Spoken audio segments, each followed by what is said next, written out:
Well, good afternoon and good evening. I know we have people joining us from different parts of the country today, and I want to thank you all for joining us today. My name is Stephen Gilchrist. I'm Yamaji from the Nyungar language group of Northwest Western Australia, and I'm lecturer of Indigenous art here at the University of Sydney. I'm also Deputy Director of the Power Institute, and on behalf of the Power Institute, I really want to welcome you to the first of our new series called Indigenous Ways of Being. We've got a great lineup today, but before we begin, I'd like to acknowledge that I'm on Gadigal land, and this is the land on which the Power Institute stands. This place was named by the Gadigal, for the Gadigal, because of the Gadigal, and I pay my deep respects to their ancestors of the past, present and future, who have been keepers and couriers of this knowledge. I share a deep commitment to making visible and audible and tangible the Indigenous knowledge embedded in and safeguarded through people and place. So today's event is the first in a series of conversations that aims to amplify the rich Indigenous systems of knowledge that persist in country, in ourselves and in our communities. So the series really attempts to highlight the plurality of Indigenous ways of being in the place now termed Australia, as well as many kind of shared points of commonality. So we've got some great conversations that, lined up about Noongar, Gurindji, Barkindji and Bidjara ways of being. So please register for these events throughout the year.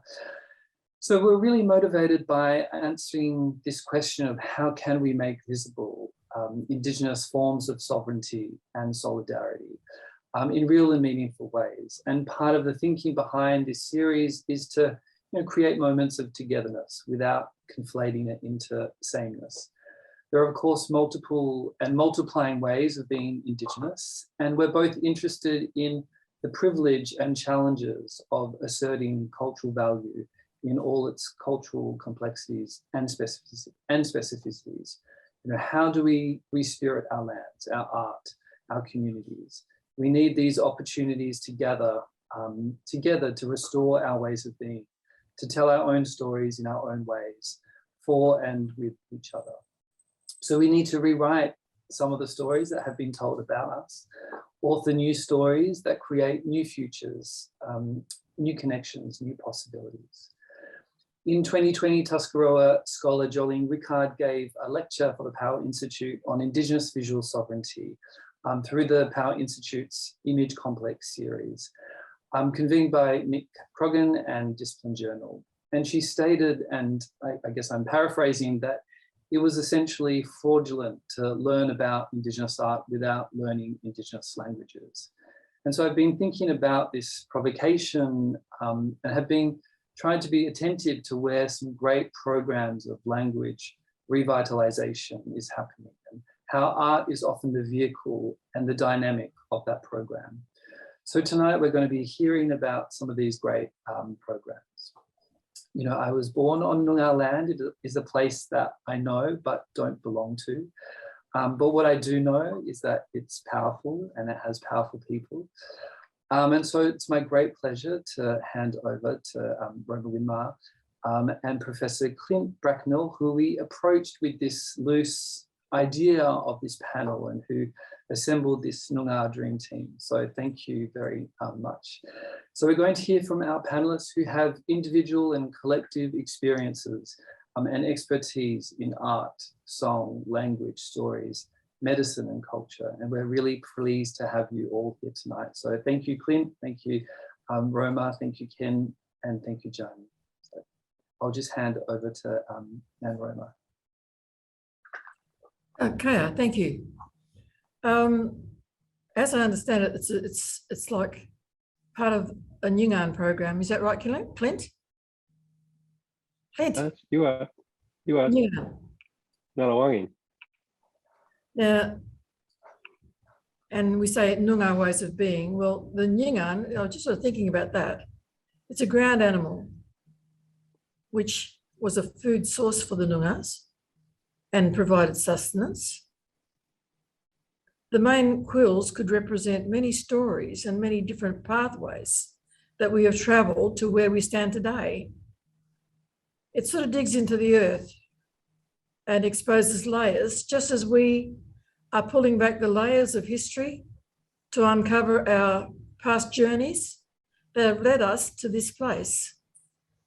As we expose our history, we can journey together as one and make a better future for us all. And I like the idea of us journeying as one. So if you don't mind, I'd like to sing you in to Noongar Budja, if you can put up with me. Ngarlak Cain Moord, Ngarlak Boolamord, Ngarlak Boola Budjarak you al cool, Yang in Ngarlakuna, Dunch Warankin, Ngan Nunuk, Ngarlak Moorditj Moord. But we're stronger as we stand together. But I'm just welcoming you all in here to, I'm singing you into Noongar country. Thank you for being there. Hey, come on, who's going to talk now? Oh, by the way, I actually come from a place called Nyungar. And my Noongar name is Yibiyung. And through all the time of my growing, I've had leaders before me. And what I'm actually trying to do is to build on the foundations that they've made. Who's next, please? Kaya, my name's Ken Hayward. That was a beautiful song then. It reminds me of country and the sweetness of country, actually. So what a wonderful way to welcome. And so I'm born in Katanning, have links to Bremer Bay in the southwest. Actually am mixed heritage. My Aboriginality, I feel, makes me tick. Obviously, that's got a lot to do with identity. I am English on both sides of my family. I am Portuguese on my mother's side. I am Afghan on my father's side. And 4 links to Nyungar Budja is Wilman, Garang, Menang, and Wadjuri. And that makes me tick. And I'm very pleased to be here because you don't often get a chance to talk to other people around Australia, and there may well be, hopefully there is some people from other parts of the world. And so it's a good opportunity to be here and talk about our ways of being. Thanks, Dan, for welcoming us to Nyungar Budja on the internet. And thanks, Pop Ken, for being part of this. It's kind of strange for me because I'm taking part in this panel living in Meanjin, on the lands of the Durable and the Yuggurable, long way away from Nyungar Budja, over in what's called today Brisbane, in this place called today Australia. My name's Clint Bracknell. I moved over here to Queensland, the land of Queens, because University of Queensland offered me a job as Professor of Indigenous Languages. So I thought, well, okay, I'll try that and see if I can do some good. The region we're talking about today in Nyungar Budja is this region here. It's got lots of different names for different parts of it, and not all the names appear on the maps, and some of the maps are a little bit different. And that just speaks to the diversity of Nyungar identity. Like Pop Ken, I'm a melting pot of mixed ancestry, but being born in Albany and having those connections through to from around Bremer to Esperance, and being on that country, you can't help but feel really connected to that. And I haven't been anywhere else in the world where I have that same sort of sense of connection. So those places that Nan mentioned before, Nyungar and Pop Ken mentioned Katanning. I was born in Albany, which is down the bottom there. And I got to say, for me, this is a special treat because being over here in Meanjin, taking part in a panel like this means I get to see elders that I love, and I get to see my sister, Jani Maguire, who I think was born in Perth. And I'll throw to you, sis. Okay, my name is Jani Maguire. I'm Wajak Baladong and Nyungar. Been born and raised here on Wajak country. I'm an emerging Nyungar artist, and I feel very honoured to be here on this panel today with everyone. It's a good feeling. So thank you for having me. Thank you for being part of it, Jani.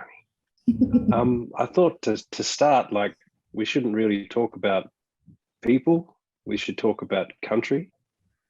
And as one of the people I know that's been on country more than most of us, out bush particularly, and caring for country, I thought Pop Ken might have a few words to share about the whole of Nyungar Budja, but maybe about places like this, where both of us are from in the Fitzgerald.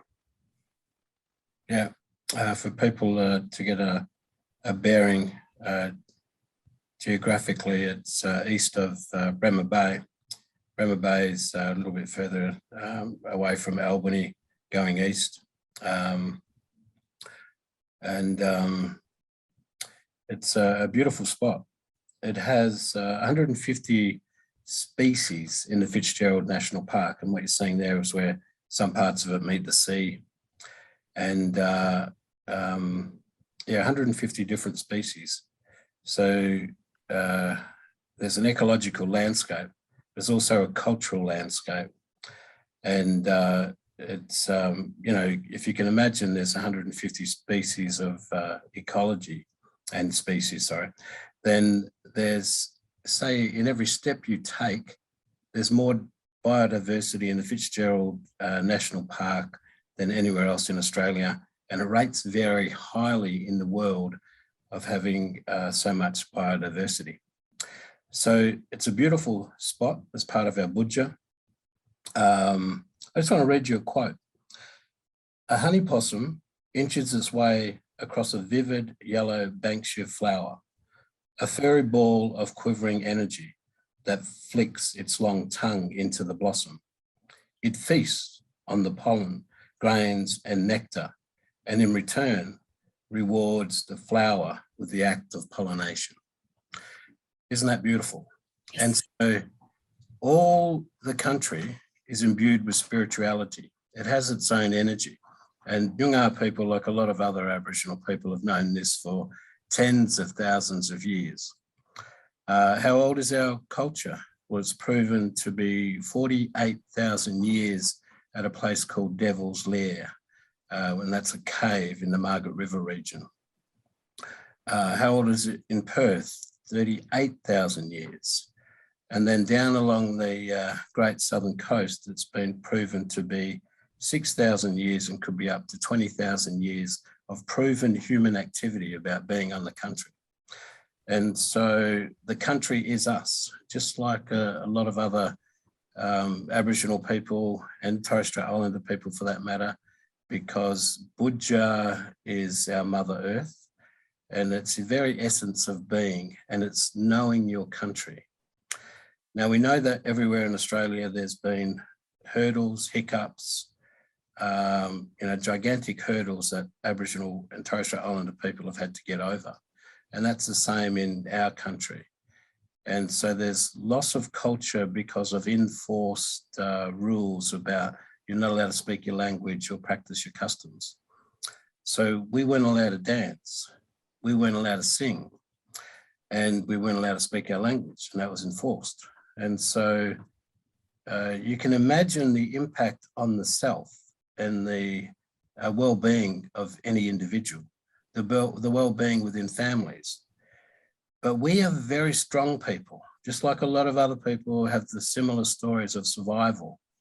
or never giving in, or having the pride and presence of who we are to maintain and protect culture. A bit of a magic, strong spirituality, that we were able to keep our language, that some people, some families on reserves were able to maintain their language. And there's many Aboriginal people, many Nyungar people benefit from that, because there's knowledge of country, there's knowledge of plants, and on country there's biodiversity and land management, but on country there's the language names of plants that we know of that are in Nyungar country that are used for medicinal value. And just on the weekend I drove out east, still within Nyungar country, and was able to harvest some medicine that, if given to people with cancer early enough, and it's a tea form, but you boil the whole lot up of your pickings. And then it has, I know that it has cured people with cancer. So that's pretty special. Now that's known in our neighbours Wongai country as Wongai juice, and then Yamaji people's country further to our north, Yamaji country. So it's mainly in desert regions, but there's a transformation of where Nyungar country meets other people's country. And obviously the changing terrain, the landscape, the soils, and still within Nyungar country that plant grows. And that's pretty special. And so to the north of the Fitzgerald National Park, there were farmlands, and there's been a lot of farming. We have what's called the wheat belt in our southwest that takes in a lot of Nyungar country, most of it actually, and goes out to Esperance from above Perth, just below around Geraldton, inland from Geraldton.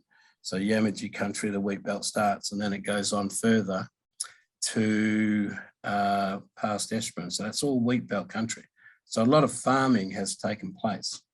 And, you only need to realise the impact of that because of the climatic conditions have changed in the southwest of Western Australia, as there are a lot of other climatic conditions that have changed, and we know what era of time we are on a global perspective. But we did a lot of cultural mapping, and we had people out on country who had heritage running through their veins, that their old people, their first peoples were out on that country once upon a time before. And then on one property, we found 1,000 artifacts, and there was more. So that's how many we counted. And it was just so beautiful. And at one stage we found an old stone axe. It didn't have a handle because it was fashioned that you could feel that people had touched it before you. And that when you touched it, you just felt something so amazingly profound, that you were holding on to something that someone had used for hundreds of years more.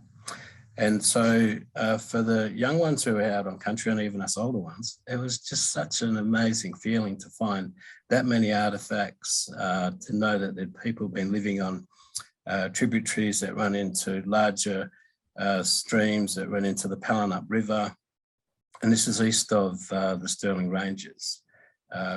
Koyanara is one name that we have for the Stirling Ranges.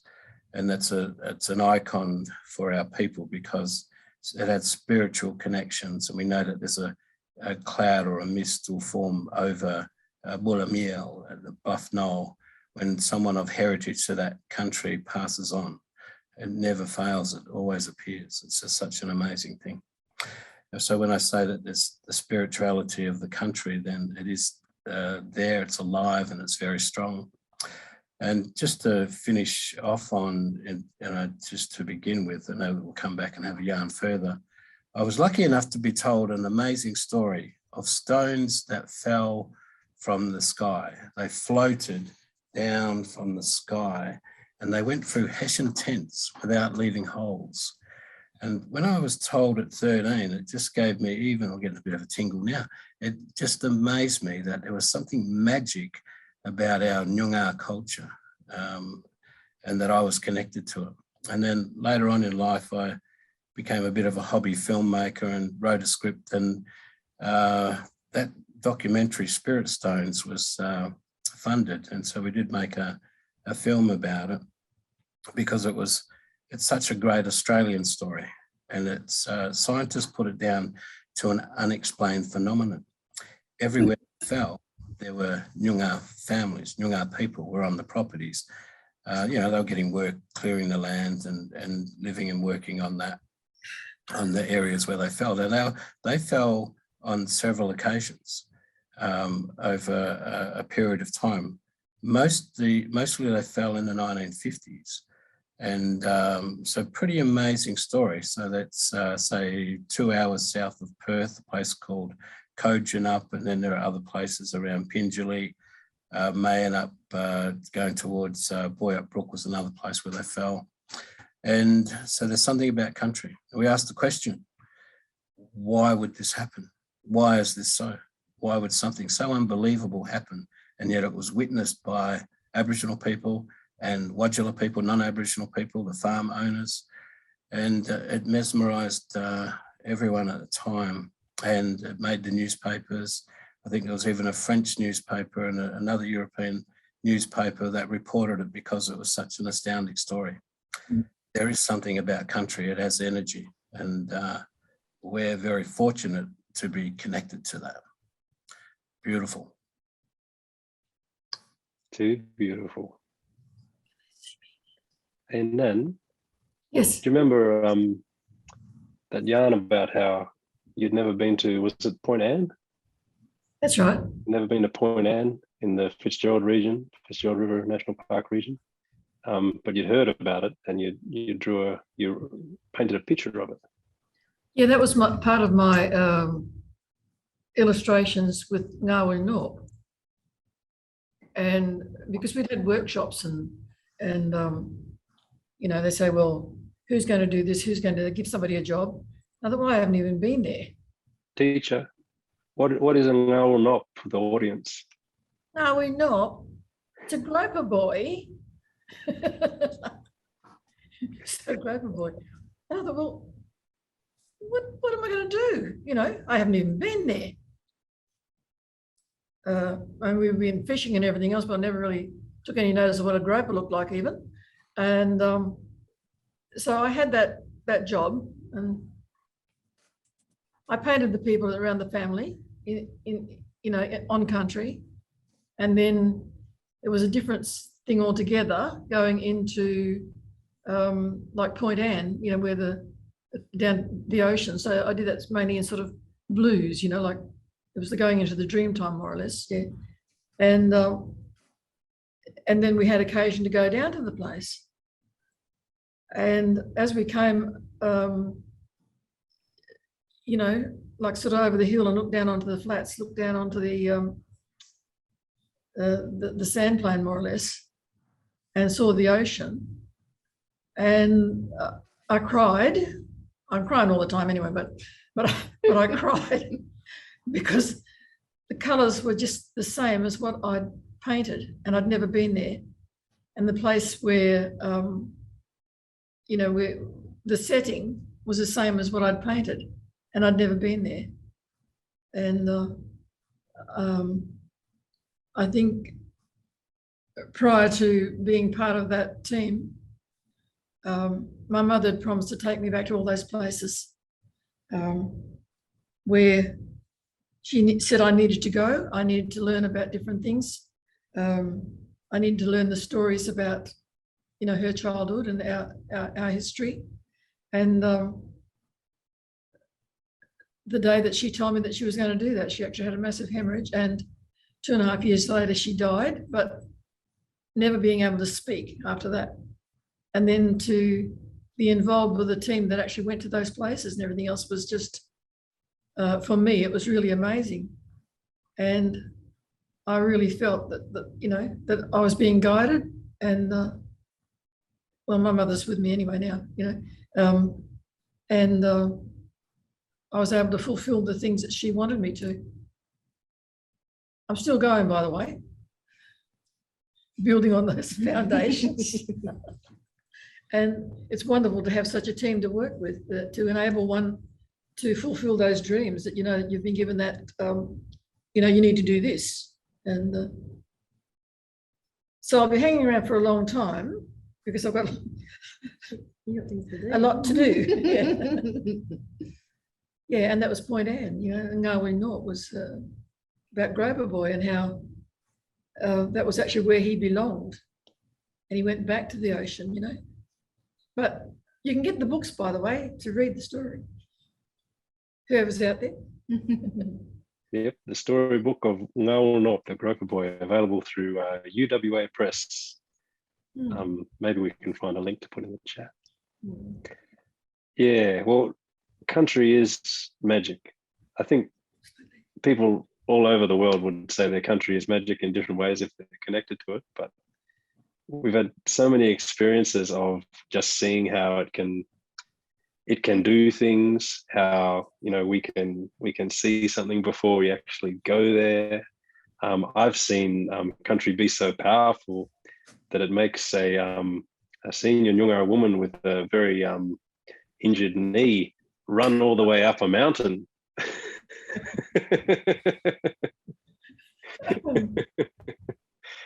When before we were sort of struggling to walk down the street, but no, up a mountain, no worries. It's amazing what country can do. Johnny, have you ever experienced anything like that? I mean, some things that I guess, we had a bit of time out on Gidgegannup growing up, so that was a pretty magical time for me, and a lot of my memories were out being on country. So I've had some pretty interesting things happen to me out there. Had a few visitors in my time being out there, which was a bit of a scary experience in all honesty. I was only young, but I think I try and connect to my country every single day, and even if that's in my backyard.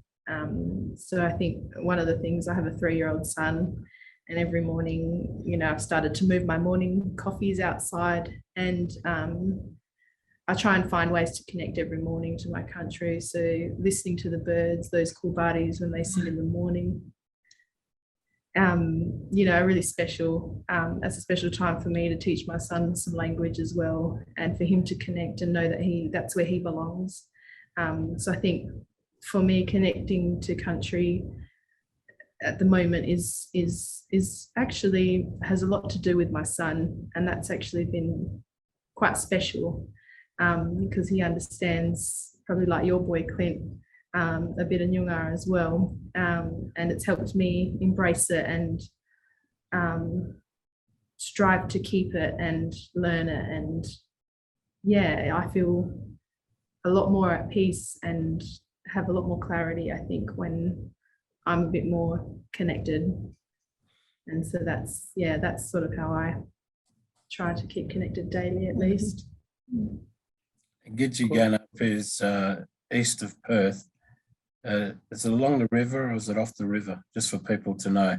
So the Swan River runs into Perth. Gidgegannup is like past Mundaring, so up past the hills. We spent a bit of time out there. We had a property out there, so we were surrounded by bush up there. It was a very special place. I used to catch lizards and all sorts there, and had a lot of friends. Ate some widgety crumbs. Was it to see? Yeah. Yes. But it was a very special time, I think, for me and my siblings, and I was quite young at that time. And it was just a really great experience. And I've had a few trips out on country with Uncle Noel and up, which have been pretty amazing. So I try. In this modern world, it's very hard to, as a young person, we can get very easily distracted. So I do my best to try and reconnect, and that's usually in the mornings when I'm trying to have a yarn with the Kulbaris there and listening to their morning song. Our audience is pretty bright, so they can probably guess what a Kulbari is, but could you tell them just so they know? Kulbari is the magpie. So we've got, Usually in the mornings we have a few waradongs, the crows as well, flying through, and a few jitty-jitties coming around to say hello, wagging their little woody rag tails coming through. And it's really sweet because my son can actually recognize a kulbari call now. I'll go, ni, and I'll go, what's that? And he'll look at me and he'll go, it's kulbari. It's really sweet. So having that language instilled, he's only 3, at a very young age, is, and having him understand that and hear that, that makes me feel good for him and for me. Yeah. You know, when I was looking at all the old archival notes and things, trying to research Nyungar song and language and those sort of bits and pieces, I came across a song, just the lyrics written down, and it was all Nyungar lyrics, right? And then it went into this other thing that I didn't know what it was, and it was like Lenoi, Lenoi, something. I was like, what? That's not Nyungar. I've never seen that language before. Yeah. And then I read down, and then in the real small print, it's his notes. The ethnographer and journalist that was hanging around with Nyungar people in the early 1900s. In her little small print in the brackets, it says the call of the magpie. Oh my God. So as part of a Nyungar song, they'd sing in Nyungar, and then they'd do the magpie's call, and then they'd sing in Nyungar again. Oh, I love that. I want to hear that. Yeah, me too. We know how to do the magpie call. Yeah. I think their calls change a little bit over time or with the region, but we could do a good approximation of it, and just how to sing the rest of the words. Yeah. That'd be something to look at. Yeah. Interesting, Anna. It's Kulbari would be someone's totem. We lost a little bit of culture. There's a loss of totems and the knowledge of what our totems are, and that's interesting. So how do we? For some people, there's the continued knowledge of what main totems are, but I have been asked, what is your totem? And sadly, I have to say, well, I don't know. We, although my grandmother could speak fluent Nyungar language, and she was in Waradang, and that was recorded by the English, who were recording who she was and her family, and that's via the skin groups. So that's one of the main totems, because there's Waradang and Moorditj. But I sadly don't know what my totem is. Sometimes I have a feeling, and like I wish that I was born 10 years earlier, and then they would have been around. That might have been told what it was, those wishes, sort of thing. You know what I mean? How do you guys get around that, or do you know what your totem is? Well, with the Nyungar way, because it's always Moorditj, the white, the little corella, the white cockatoo, or Warong, the crow, raven, West Australian raven. You got a 50-50 shot of getting the first set right, even if you don't know, I reckon. Yeah, right. Because it's one or the other. So we're off to a good start there. Me and Nguri, Reuben Yorkshire, we were looking through all those old documents and seeing when people wrote down if people were Moorditj way or Warong way. We were trying to figure it out, cross-referencing, and then doing all our family trees and stuff. And so we did a bit of guesswork that way. But it's interesting. So generations down further, then you're working out, well, what would we have been? Yeah, a bit of Nyungar maths. Yeah. Kinship maths. Yeah. That's for the main totems. Yeah. Yep. Waradang or Moorditj. But then obviously, when you're born, for some people, then something may happen that it's clear that that's your totem. You're born on country and all that, so we use hospitals and that now, but culture and spirituality continues, and it is an interesting question, and the more that we practice it, the more we bring it back, especially for our young ones, then there's going to be more knowledge. There may be a natural event, in the environment, and then you know that animal's yours. And of course, you don't eat your totem. And some people say when they eat an emu, or waich is our word for emu, and your younger kangaroo, and sometimes they go, I just can't eat it. that could well be that's their totem. You know, we know other places where traditions, and I say traditions in the magic ancient knowledge way, that you know, that sort of knowledge of what your totem is passed on straight away. You know it. It's an interesting thing, isn't it? Yes, it is. Here we go. Can I spin a yarn, please? Yeah, I'll be quiet. Yeah, in the early 90s, my son brought his partner down to have a child. They brought the child home. I was in Vic Park in one of the Perth suburbs. And as this child lay inside and started to make a noise,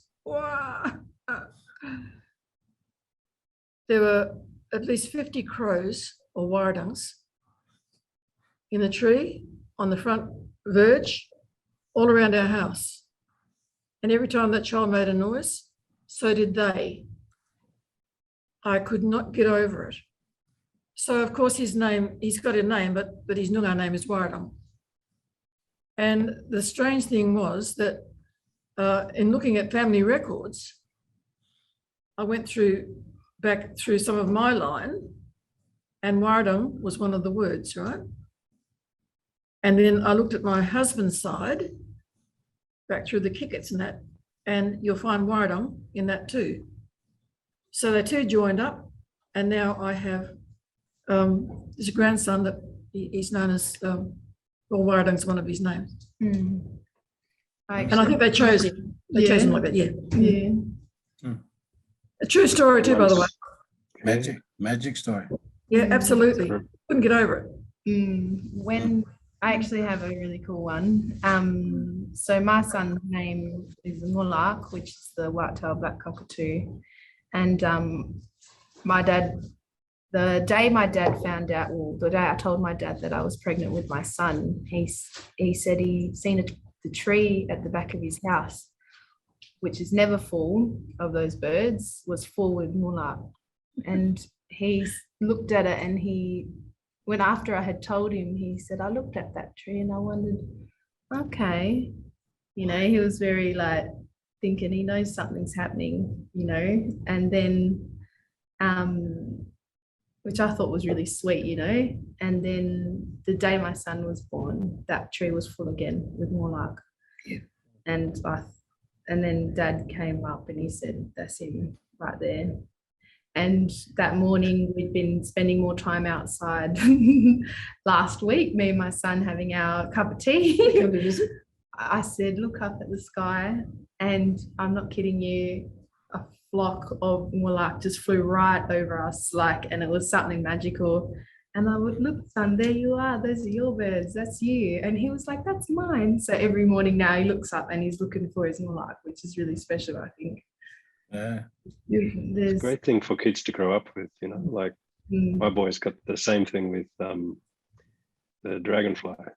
They were hanging around as soon as we knew he was coming, and then when he's born, and even when he's away from us, they'll come and sort of remind us to think of him. But it's that thing where a kid grows up and they can identify, that's my burung, that's my elder brother, and I got to look after it, and they'll look after me too. Yeah, that's that special connection is really beautiful. Yeah, my son Jordan Nyungar Hayward. Nyungar is the black hooded cuckoo shrub, and Nolnana was part of that, plus my Auntie Joan in the naming ceremony, where we had a pretty magic ceremony on the Swan River, banks of the Swan at suburb of South Perth, where amazingly, magically, or just right, a she oak and a paperbark tree were growing together, just like that. So that was the spot that we had to have our little ceremony. It's quite interesting for people walking past, besides the people who are invited to be there. But according to Uncle Noel, you know, he's a walking computer with so much cultural knowledge, and you know, we've all got connections to him. And he said that it brings rain. And so the black-hooded cuckoo shrike, when it brings rain. And so not that Jordan's been over to the eastern seaboard, where poor fella's getting a lot of rain over there at the moment, unfortunately. But one time we went to Canberra, and me and his mum went over there, and they had the Floriade show on at the time. Canberra had been in a drought. And then, you know, so when Jordan was there, it rained. Yeah, just for a bit, but it rained. But now, hey people, the jitty. Now, that's an interesting bird, isn't it? Yeah, sometimes it's called the jitty. So we say the jitty.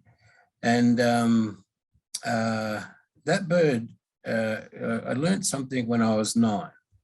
And that bird had come up the veranda and was in front of my mum and going forward to my mum and then back again and flapping its wings and right in front of her and then jumping back down onto the ground and walking up to her and then walking away.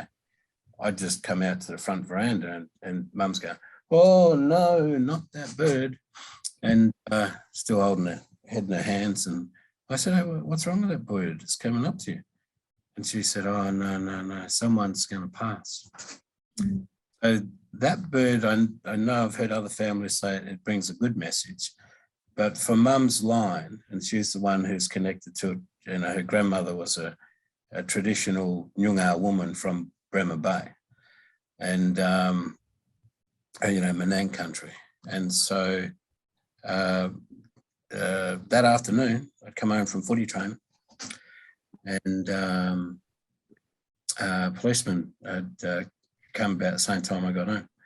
And he said, oh, look, I've got some bad news for you. He was actually at work and he was part of the footy club. And, you know, they need to let you know that an Alfred farmer had passed on. And I was thinking, I couldn't think who Alfred Farmer was. I knew, obviously, a rally of my mum. And then I went in and told her and she said, oh, Tommy. And started wailing actually, and so the message. And when Mum passed on, there was a lot of those birds around our back porch, and we were in Perth at the time, Vic Park actually, another suburb of Perth. And so yeah, it's an interesting one. And so you know what makes a bird come and do that. And so you know we have this strong spiritual connection and sadly in life there are sad times, and but then you know there's the spirit travels and there's a connection to all living things. I know. Interesting. Just thought I'd share that with you. Yeah, it's almost like that. All those yarns about how when you know the red gum blossoms and the salmon are going to run, or things like that, where things happen at the same time in the natural world. But we're part of the natural world. Of course we are. So yeah. Our cycles are also part of those natural world cycles. Yeah. And before that, there's a flower, an aroma. There's a flower that'll tell you when the skippy are running, doesn't it? Yeah. Who chases the skippy? The salmon. You know, like it's really good to have a yarn because there's so much that we have a taste of or the experience of, and then sharing it with other people. It's fantastic because everything's inextricably linked, and we're at the same time we're urbanised and living the life of you know, similar to other Australians. We have this rich cultural heritage, and yeah, it's pretty cool actually. And we've also got a language. And so Nan Roma, lots of people ask me all over the world, well, not really, mainly just in Australia, what's the right way to spell Nyungar? Because Nyungar is a name for our language. There's different ways you can talk Nyungar, but talking Nyungar is talking Nyungar. And it's also come to be the name of what we call each other as people originally from that region. But yeah, what's going on with all the different spellings, Nan? Well, it was never a written language. It was an oral language. But it was funny, in a country town in the southwest, all of a sudden it became flavour of the month, you know, that people would have been allowed to speak their language in public. Yeah. So they decided that they were going to make a dictionary up for the Noongars. And we had several days together with the linguist and people from all those areas that you can see on the map, the Noongar areas. And then they decided on a spelling system. I thought, well, that's good. They said, well, what are we going to call it now? And see all those names on the board up there? Nyungar, Noongar, all the different ways that people spoke. And it was like, well, why should they have that name? You know, I'm a Noongar. Why can't they say it the way that I say it? Why can't they write the way I say it? I went away from there and I thought, oh, what's the matter with you fellas? We're trying to save the language, trying to bring the language back. At least it doesn't matter how it's spelt, you'll know what it means. You can say it how you like. So I went away thinking it's never going to happen. But eventually it did. And the spelling for our area or for the book was Noongar, Noongar, for that dictionary anyway. And what does Nyungar actually mean? Well, there's quite a lot of arguments about that too. Because some say it's just man. Yes, really, yeah, man. And I would say it would be family of man, you know, in the Noongar nation. So it means man or warrior, isn't it?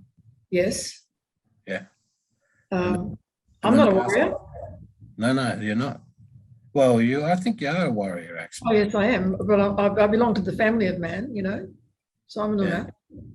Yeah, that's true. No, too funny. I think, sorry, Nan. Yeah, but No, I just was going to point out that I think it's interesting, you know, the spellings it's an interesting conversation because I feel like I've grown up. See, I grew up with the second spelling, Nyungar. yeah, you know. And then you come across people who grew up with a different spelling, and they hold on to that as well. Whereas I think you explained it really well, Nan.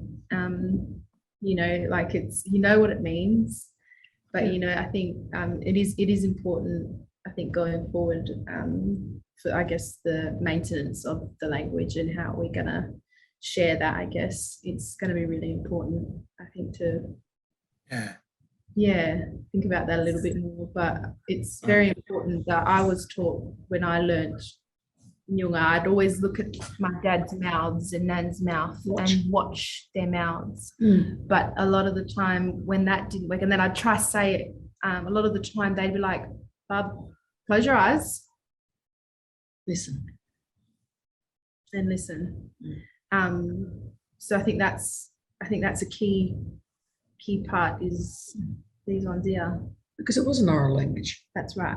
That's why they told me to close my eyes. Yes. Yeah.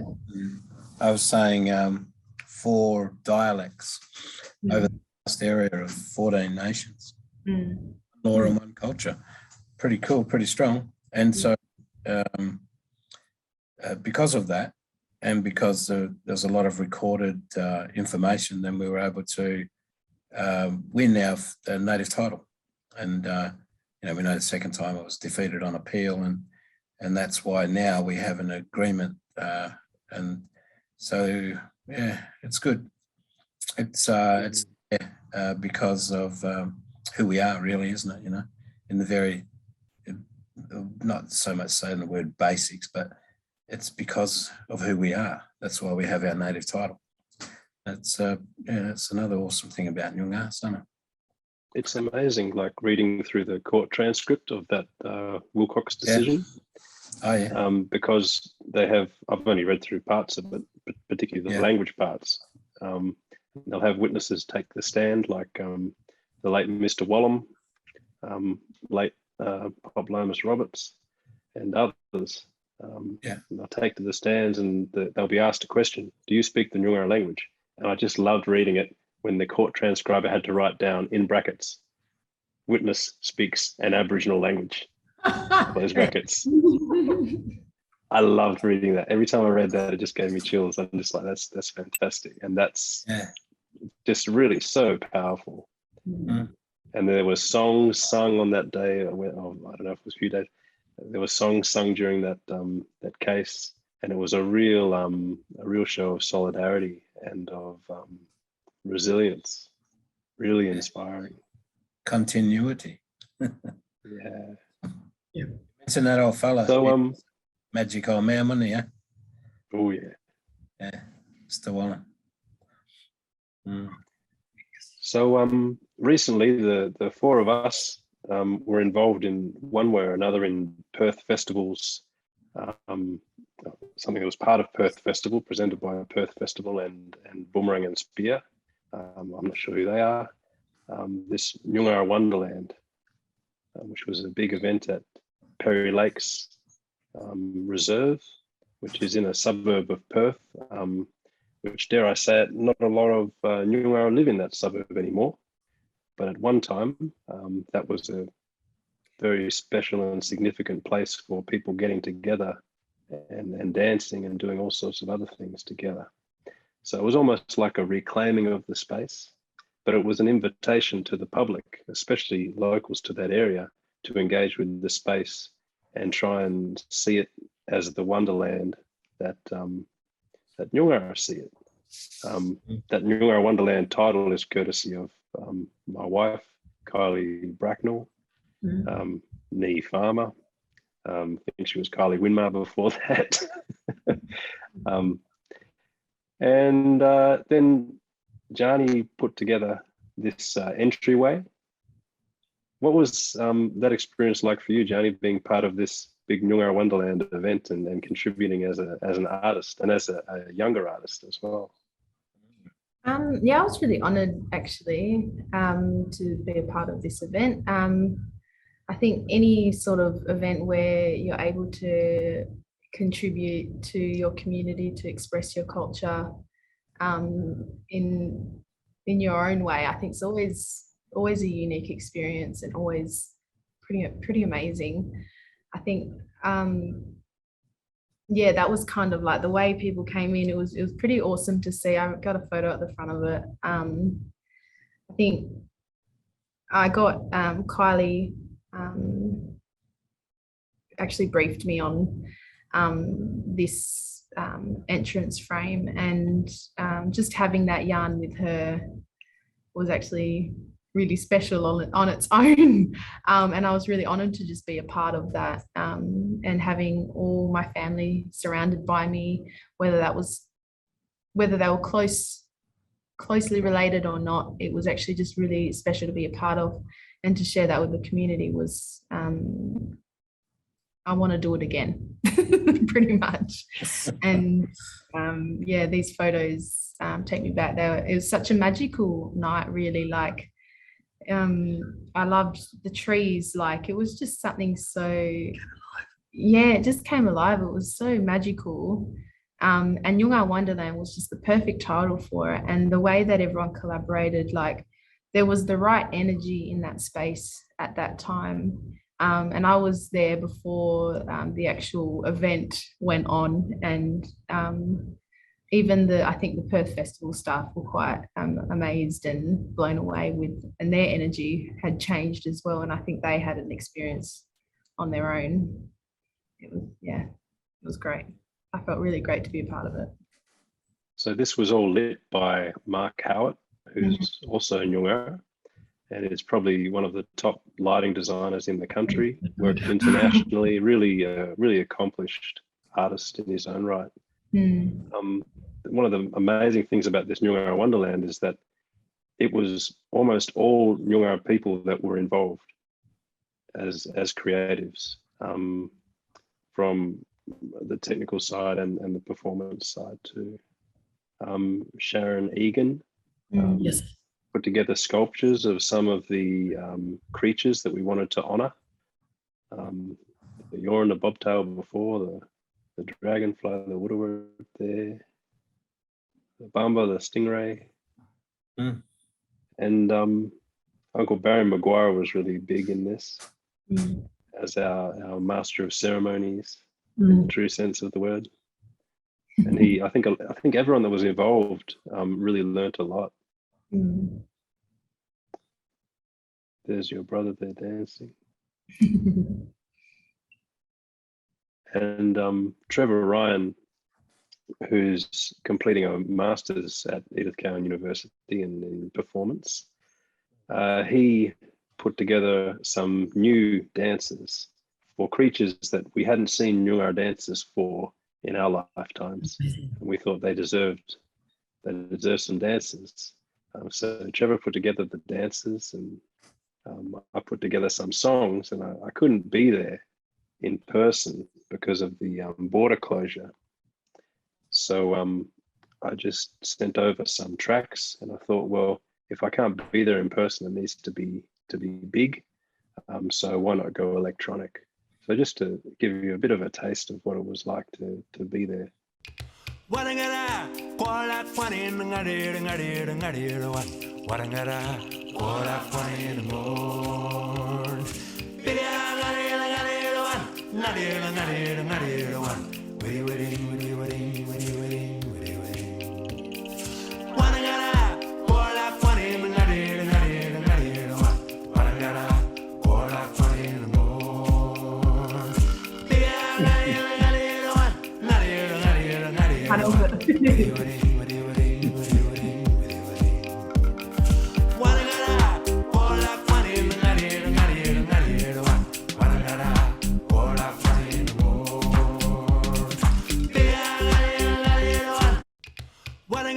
Leave it there. So one of the things that we wanted to do as part of this Nyungar Wonderland was create a space for Nyungar, especially young people, to learn, to have something that they could take with them, but then also something that they could share with the general public that was safe to share, that was not restricted, culturally restricted in any way in terms of gender, in terms of seniority, and something that everyone could celebrate in order to, so that song before was the bull shark. It's important that people in Perth know that that river is full of bull sharks, especially from October onwards, because if they go swimming in that river and they don't know about it, they're likely to get bitten by a bull shark. So you need to have this increased environmental awareness. So we were really aiming for that. And the great thing was that there were some people that had been learning these dances with Trevor for quite some time. And there were other dancers like Jordan Hayward, who rocked up, I think, the day before the event opened, and just completely took to it like a fish to water. How did it feel, Popken, watching your son dance for Nyungar Wonderland? Yeah, one of those magic experiences. We were mentioning it to him before, but he was busy in his work, and we knew it would be good for him. That's I think you were talking to me, Clint, and then to see him take to it just in a natural way. He has been dancing since he was 5, and him and I were on the stage of the Albany Hall, Town Hall, we did a little gig there once upon a time. And then he ended up forming his own dance group down in Albany, and they were doing really well, actually. And then when he came up to Perth, he always had the intent to, tune in with other Nyungars who dance and that. And this was a bit different because it was the, contemporary show, artistic, and I thought everyone was brilliant, actually. And then, obviously there's your own pride of seeing your family or your son take to it as, in the way that he did. But I guess that the energy that you've shared that, was there, and Jani's actually referred to that as well. And it was so beautiful. So it was probably easy, and it was a good thing for the young ones to actually, be part of it. And so it was really just fantastic to watch, actually. It was just so successful. It was, Yeah, quite magic. I went a couple of times actually. There's Lila Maguire, another one of your sisters, right? Yeah, your mum's well represented there, Jani. Yeah, there were a lot of boys there that night. Yeah, I think that was what made it so special for me, is that I got to see all my family doing it together. And the songs that he had sent over Clint, I was singing along. Like, once I heard it enough, I was like, yeah, I'm gonna sing this. And I think it was so important that you did that for our community. There's a lot of disconnect, I think, that our community has, and to have something really tangible like a song that we can go away and sing to, where we don't really have to worry about those certain things. And I think that's something that a lot of people, young mob, do worry about, because we're very aware of it, about the seniority and all that sort of stuff, and permission to use things as well. And a lot of people aren't too sure how to even ask and make those steps. I think that could just plant that seed and be that start for their journey, their personal journey, being connected to language and culture as well. So thank you for doing that for us. And thank you to Nan Roma and Uncle Barry Maguire for giving us that directive, because it was that need to, we need something so young people and the broader public can learn how to learn. And you can't prove anything unless you've got something to, like some training wheels, something to try. And so that's what these were intended to be. And I think they might have ended up being maybe a bit even more than that. There's the bamba, the stingray.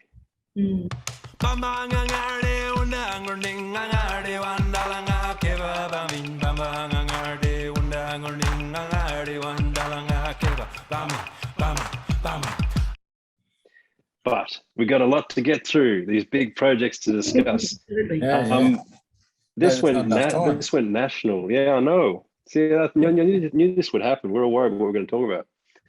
So this project got national attention. It was meant to tour, but COVID happened, and so it's not touring yet.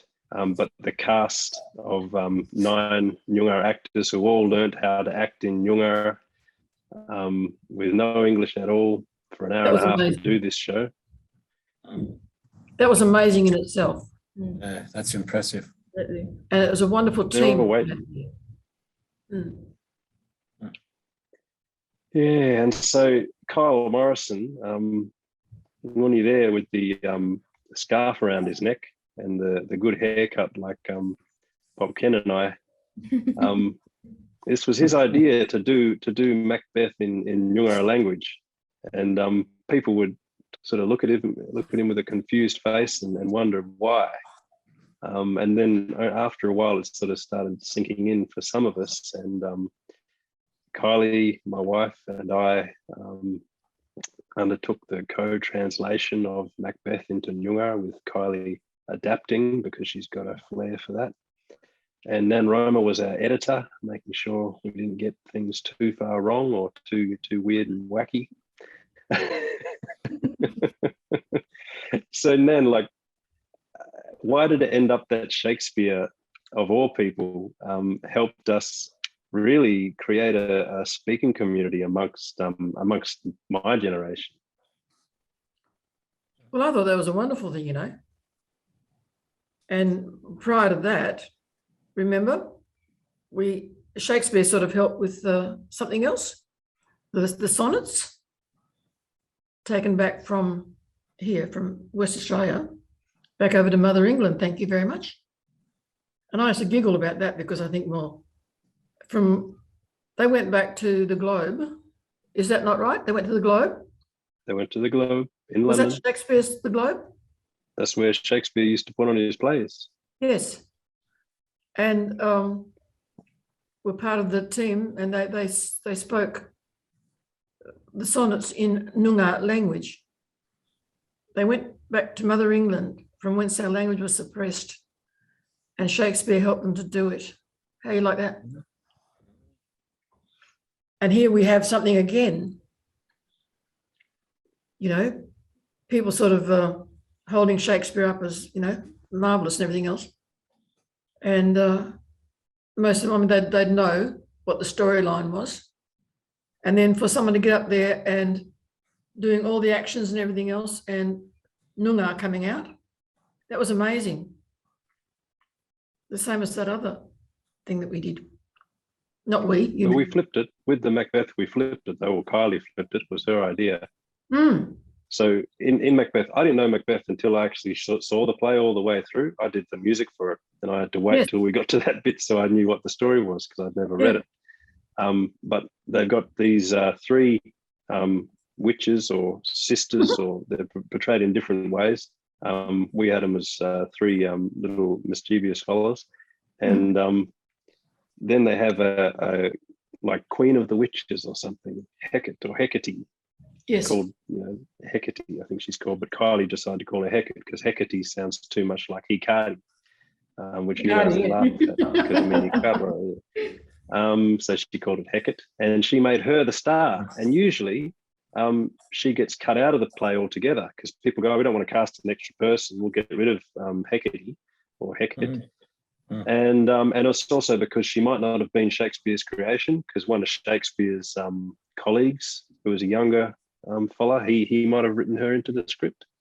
But anyway, she survived to our version and became the star of the show, and she embodies Mother Nature. And in Macbeth, it's all about how power corrupts, but Kylie reframed it so it's just not how power corrupts the human soul, but how power corrupts the human soul, and the human soul corrupted in turn corrupts nature and destroys nature.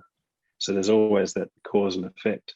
It became something that was sort of bigger than the original Macbeth for our region. I think it gave it more relevance. So Budjar country became a central point for us all, and this Ngama hole, this water source in the middle of the stage, was really important. Trevor Ryan there playing King Duncan, and our mischievous fellas there. Bobby Henry as Lady Mac. One senior Nyungar man I talked to who saw Hecate said it was only when he heard the names, Macbeth or Macduff or all these different Scottish names, that he realised he was watching Shakespeare, because he was just immersed in the story as a Nyungar story, because it's not dressed up as English or anything. We've even got the echoes of the Carolup School in, again, Mark Howard working with Zoe Atkins to do the lighting and the set design. Ian Wilkes there singing. Song was the big part of it. I don't think there are many songs in the original Macbeth, but we had a whole lot of Nyungar songs in there. And then this other thing we did, Nan, I'll just show a little bit of it. Oh, I love this.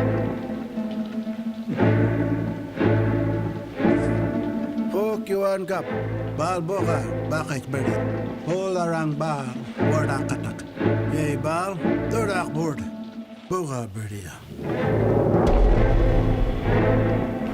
Cover Mendich Bal Waramang, War Bria Moki, but I doubt what in Anna, Nan Kanan Barang Chino.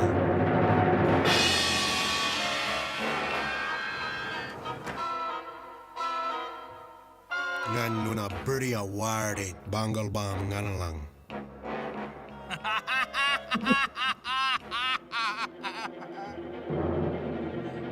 Apuya. Una Kani Nukat Kuli. So that was a bit of a big project, dubbing the entirety of Bruce Lee's 1972 film Fist of Fury, with its very anti-colonial themes all through in Nyungar language.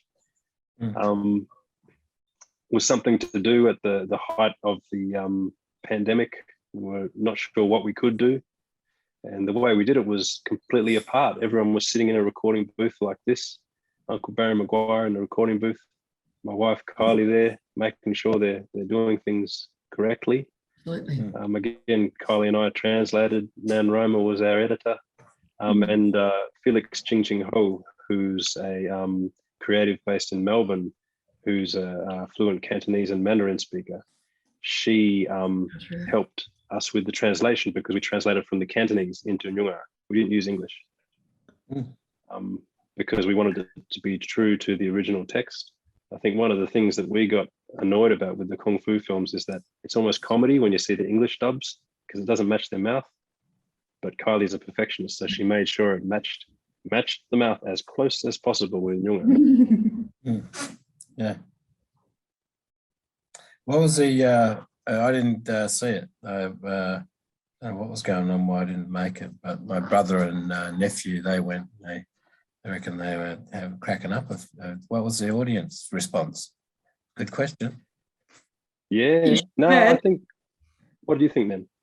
You should have had cameras on the audience because you would have had other movies there as well, right?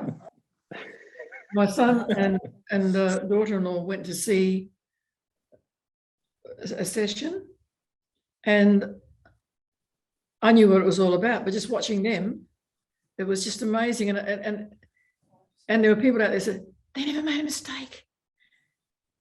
The words come out properly. You know, like there was no movement of mouth when there was no word. And I was just privileged to sort of see how much work has gone into something like that.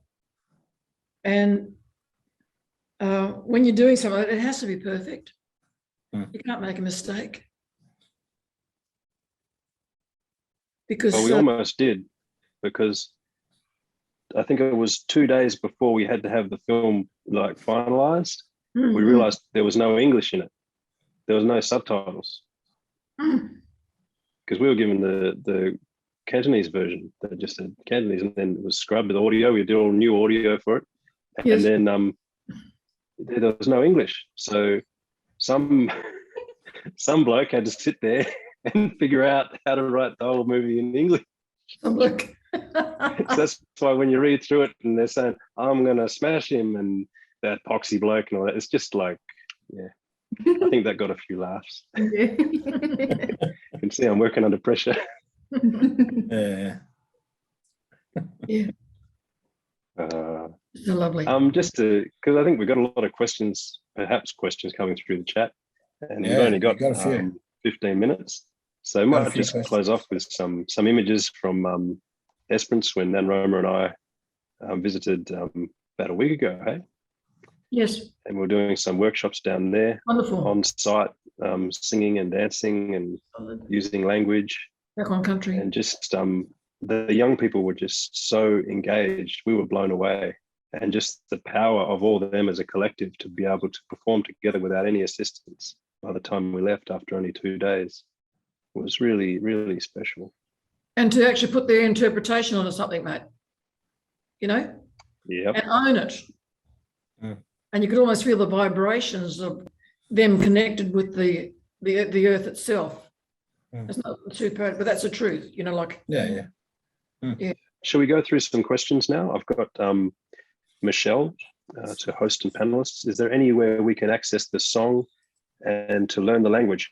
This website here, mayakening.com, is a really good place to go. It's got Nan Roma singing karaoke versions of all these Nyungar songs that she's been doing in schools for a long time. It's got webisodes for language learning, and it's constantly being updated with content. It's also got a word list with Nan Roma saying all the words that are used on the website. And that was okay. They already know the song, so it's easier for the children to connect the Noongar word with that, you know, to identify. Yeah. In that another question. Questions about the songs. Are the Nyungar songs from Nyungar Wonderland available on Spotify? They'll be available on all streaming services sometime this month. I'm just waiting for my mate Paul Mack to get out of his publishing deal to lapse, so we can do some more music together. So that'll happen sometime this month. Just finalising the more tricky legal details. Yeah, so that'd be lovely. Clint, to sort of have that available to schools and that too, you know? Yeah, exactly. And that's the main reason to do it. Little people. You know, you don't make any money off music these days. You just do it for love. And so the more people it's useful for, the better. I just want it for my car drives when I'm going on my way to work. That's what I want it for. I'm ready for it. That's exciting. Okay, well, I think I got through most of the questions. There is one just here. wondering. I'll read it to you, yeah? Mm. It's from Stephanie. Thank you for sharing, and hello from Gadigal country. I have been wondering how non-Indigenous people might enter into a sincere relationship with country without appropriating Indigenous traditions. Do you consider languages such as Nyungar as closed or open? What role could language play in developing a relationship with country? That's a good question for you to begin with, I think. Clint, what do you reckon? Yeah, Clint can I'd answer. handball it straight to Nan Roma. No, I was going to answer that. Okay, well, No handballing. language is tricky, right? Because languages all over this place now called Australia, all the languages have had some history of people trying to take them away. That's right.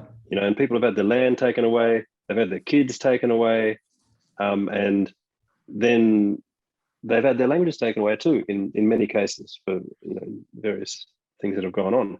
And so now, when it's only really since the 1970s that it's been okay for a lot of people to even speak their languages if they have them. So I think it's quite reasonable for people to feel very protective of their languages and who has their languages, who's speaking their languages. I think in some cases, if you're not someone that's first person of a region, if you get up talking the language, in some cases that could be considered disrespectful. I can totally see that point of view. At the same time, in the law of the place now called Australia, there is no law preventing anyone from speaking a language. You cannot copyright a language. If you write a poem, you can copyright that poem. If you write a song, you can copyright a song. Book, same thing. But you can't copyright a whole language. So it means that we need to engage in cross-cultural diplomacy and talk to each other about, for each community, what's appropriate and what people feel is respectful and not respectful. So I guess if my advice would be, if you want to engage, get to know some people. That's where it starts. And then from then on, like we've been working with a stage manager, Sue Fenty, throughout all of the Shakespeare project and everything. And she now talks a whole lot of Nyungar. Amy Moorditj, who I have to thank for being pivotal in putting this together alongside Stephen and Nick. Amy Moorditj, our linguist colleague that Nan Roma and I work closely with, she talks heaps of Nyungar. She's getting more and more confident with it, and we encourage that because she's around us. We're all using it, and she knows what we're saying, so talk it back. I think maybe there's dangers when it's things like that are done in isolation, and you don't know people. What do you think, Nan? No, I just had a bit of a giggle about that because there's Amy standing there listening on the side very quietly, and somebody going into talking Noongar there, thinking that nobody else knows, and Amy knows all about it. Yeah, there's been a couple of funny instances. But that said, like, but Nyungar language is being taught all through a lot of schools in the south of Western Australia to all kids, and for my mind, I think that's good. I found it strange when my boy started going to like pre-kindy and he's using Nyungar words and no one understands what he's saying. I thought, well, that's a pity. And before too long, the other kids picked them up and they were using them too. But yeah. Yeah, we've got to break down barriers, and we can't do it alone.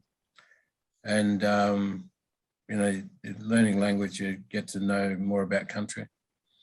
And so a good question. And I think that we need to be the ambassadors and that. There's protocols and all that sort of stuff, but, you know, like you summed it up really well, Clint.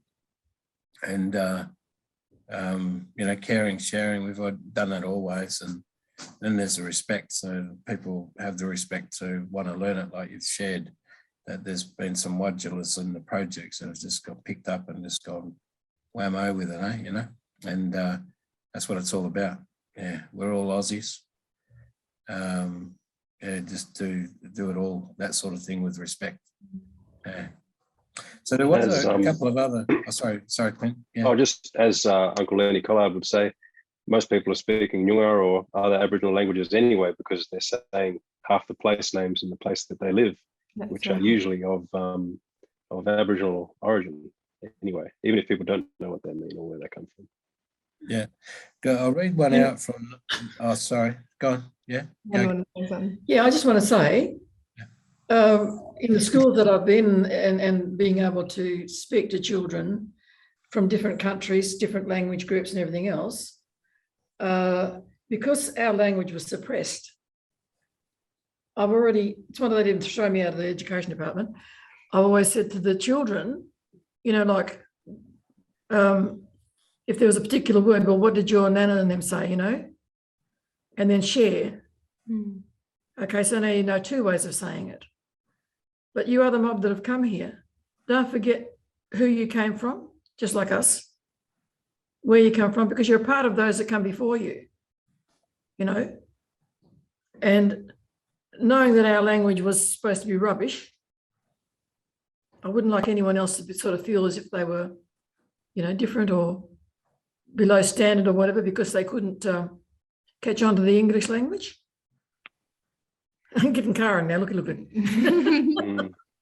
So the importance of being who you are, remembering where you come from, and honour the old people that come before you, and learn your language. And the other ones that have got language, keep it, please. That was all. Yeah, it's okay for me to read this out, Anna. So Nolene is asking the question, what do the panel members think about various Nyungar place name projects happening on Nyungar country? So Yagan Square, it's a pretty significant one, you know. Yagan was a warrior, and I think place names are, you know, long overdue. And because that'll break down barriers and normality of Aboriginality in people's lives, the cultural heritage that's strong, and it's there to be shared, and it's just a way forward as a nation. And you know, more and more in every locality, every local government should be playing the game. And then it normalises the celebration of an ancient magic culture that is in our backyard, and it's part of Australia. I think he's covered the lot. Kaya Kaisi, kaya Jok. Nuna. Nalang Court, your call. What?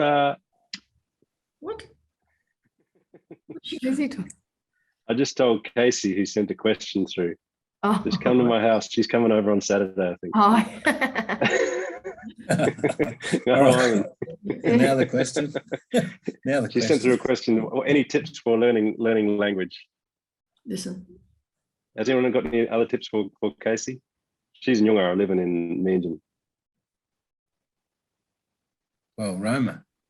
No, I was just going to say you need to listen. Yeah. I think, like, for me, because I've learned other languages from other mob from all over the country, you know, like NT and stuff. I've got a lot of friends that are from there. And like, I think going back to that first question around, you know, how to sort of go about it, I think it depends on who you talk to sometimes and within that context. So there's a lot of words that I would use with some of my friends that I wouldn't use with anyone else, but because it's with them, and there's this sort of unspoken agreement where that's okay, and they've taught me that that's the language I use with them. But I think it's very similar to how you would speak to your child, not your child, but, you know, like how you would change your language with whoever you spoke with in general. I think sometimes that could be a good way of understanding how to probably go about it. Code switching. There, a bit of that code switching. So yeah, I would probably have a think about it in just a general way and sort of apply that rule where it's appropriate. Too cool. Just remember where you are when you're talking about something, you know. With us, there are words in another area that very similar word, but absolutely different meaning. Absolutely. So you wouldn't want to go up there sort of showing off and saying blah blah blah because you might get because you said something wrong, you know. So when you go somewhere else, you need to be listening too, I think. Listening and learning. Listening and learning, yeah, don't show off. I think there's a lot of young, like, sort of entrepreneurs coming through that are trying to incorporate language into their products. I'm one of them.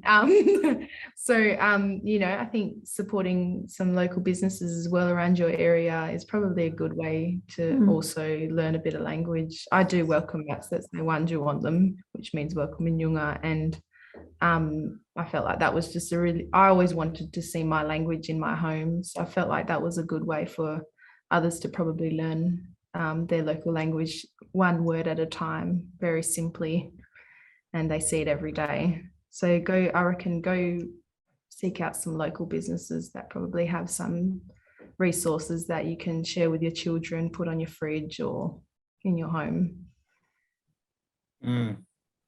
There's probably one last question we can answer before we have to log off. Oh, do we really? Team. Go. I know, so this is from Hayley Morgan. I know in many European cultural traditions, song and law are often set in stone, and the voice of youth is often seen as a rebellion to traditional culture. And she's asking if Nyungar is more, if culture is more fluid in a Nyungar space and open to the interpretation of its youth. I guess that means I'm thought of as young, which is lovely. I